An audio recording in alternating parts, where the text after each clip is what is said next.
Taste the Daily. Cuddalore மாவட்டம் காட்டுமன்னார் கோவில் அருகே மின்மாற்றியில் காப்பர் கம்பிகளை திருடியவர்கள் தேடப்பட்டு வருகின்றனர். ஆலம்பாடியில் உள்ள மின்மாற்றியிலிருந்து மின்சாரம் வராததை அடுத்து அந்த மின்மாற்றி பரிசோதிக்கப்பட்டது. அப்போது அதிலிருந்து 50,000 ரூபாய் மதிப்பிலான LD HD காப்பர் கம்பிகள் திருடப்பட்டது தெரியவந்தது.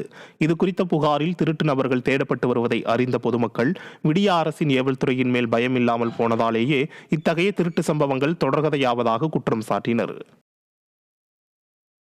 சிவகங்கை மாவட்டம் திருப்பத்தூர் அருகே கோலாகலமாக நடைபெற்ற மீன்பிடி திருவிழாவில் 1000க்கும் மேற்பட்டோர் பங்கேற்றனர். இதில் பங்கேற்றவர்கள் ஊத்தா கூடையில் பாரம்பரிய முறையில் கெண்டை, கெளுத்தி, ஜிலேபி போன்ற விதவிதமான மீன்களை பிடித்து மகிழ்ந்தனர். மதுரையில் கள்ளழகர் எழுந்தருளும் நிகழ்வுக்காக திறந்துவிடப்பட்ட வைகை நீரை பூக்கள் தூவி மக்கள் வரவேற்றனர். அழகர் எழுந்தருளுக்காக 12ஆம் தேதி வரை வைகை ஆற்றில் நீர் திறந்துவிடப்படுகிறது. இந்நிலையில் வைகை நதி மக்கள் இயக்கத்தின் சார்பில் மீனாட்சி அம்மன், கள்ளழகர் மற்றும் கருப்பசாமி வேடமிட்ட சிறுவர்கள் மற்றும் பக்தர்கள் பூக்களை தூவி வைகை நதி நீரினை வரவேற்றனர். நாகை மாவட்டம் தென்னடார் ஊராட்சியில் அமைய உள்ள சிப்காட்டுக்கு எதிர்ப்பு தெரிவித்து விவசாயிகள் மாவட்ட ஆட்சியரிடம் மனு அளித்தனர். தென்னடார் ஊராட்சியில் சிப்காட் அமைப்பதற்கு அப்பகுதி விவசாயிகள் கடும் எதிர்ப்பு தெரிவித்து வருகின்றனர்.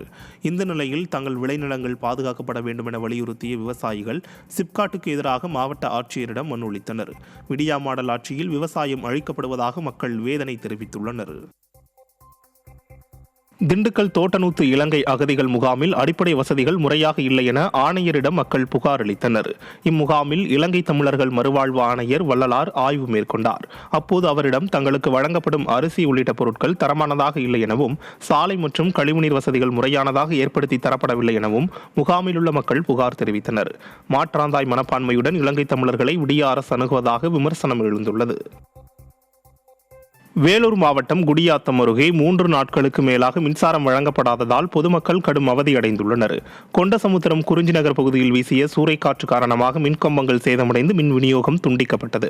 இந்த நிலையில் திறனற்ற திமுக அரசின் மெத்தனத்தால் 3 நாட்கள் ஆகியும் இதுவரை மின்சாரம் வழங்கப்படவில்லை என அப்பகுதி மக்கள் குற்றம் சாட்டியுள்ளனர்.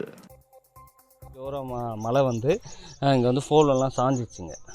சரிங்களா, ஃபோலெல்லாம் சாஞ்சதுனால கரண்ட் 3 நாளாக இல்லைங்க. 3 நாளாக இதோட 5ஆவது நாள் ஆகுதுங்க. சரிங்களா, அது EB பாம்ஸுக்கு இன்ஃபார்ம் பண்ணுறோம். இங்கே பூச்சி போடுங்க, பாம்பெல்லாம் வருதுங்க, நிறைய குழந்தை இருக்குதுங்க. சரிங்களா, அதனால் EB ஆஃபீஸ்க்கு இன்ஃபார்ம் பண்ணியிருக்கோம். அவங்க எந்த ஒரு ரெஸ்பான்ஸும் பண்ண மாட்டேன்றாங்க.